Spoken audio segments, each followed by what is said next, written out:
Welcome back to the fifth installment on the rings.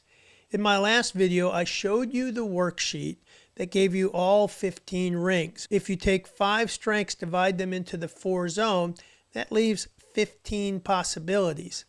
The rings are shorthand. They don't tell us everything about a person.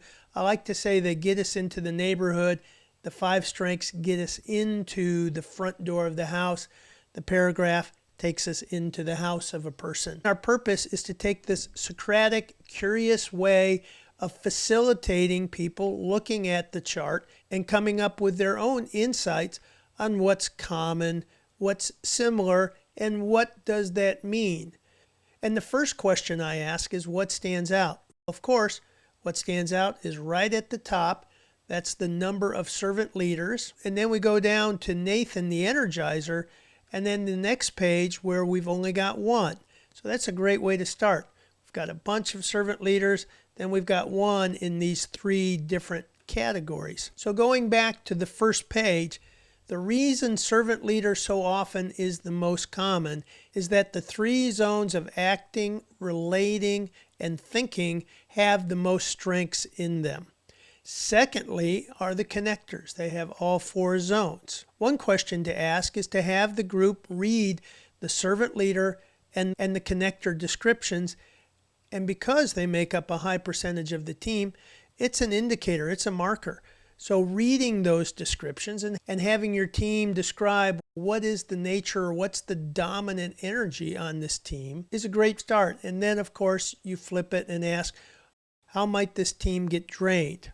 Another question drilling down is that when you look at the servant leader and immediately you see it's the green.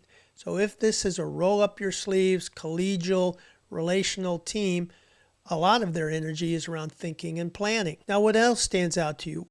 When I look down to just a couple of rows to the mentor, that pops out, all of that red and blue. All of the mentor strengths are in the upper 2 zones, the relating and the motivating.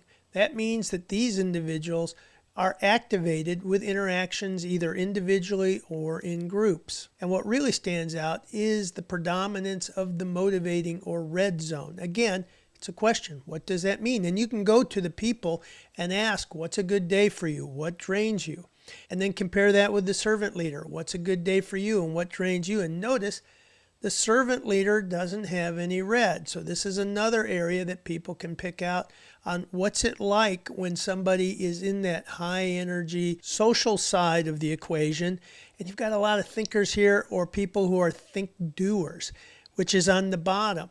So that's very interesting to explore. And in all likelihood, it may be a source of misalignment or even friction. We've got 2 movers and shakers that have strengths in the thinking, acting, and motivating, have some similarities with the servant leaders and a little bit of similarity with the mentors with the red. But again, it's a great conversation to ask them, so what do you identify with when we talked about the servant leaders? What do you identify with when we talk the mentors? And what's different? Now, we don't want to leave out the connectors because the connectors have strengths in all 4 zones. They probably have some very good insight into how the team functions holistically.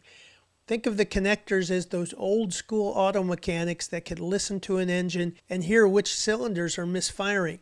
It's the same kind of instinct connectors have on team dynamics. And we simply wash, rinse, and repeat as we go down to the sages.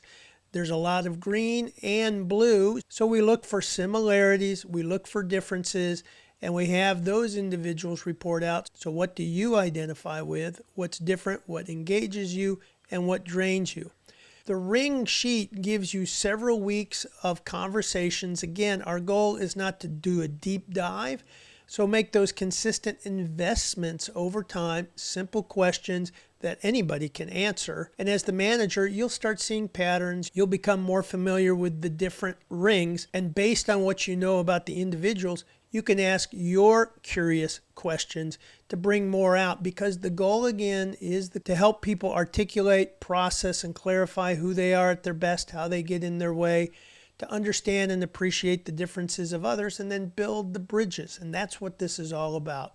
And with all of our tools and with all of our exercises, I love to hear from you what questions you've found that create those engaging conversations. And our goal is to support you. So if you have questions for us, please ask. We'll help you in any way. Take care.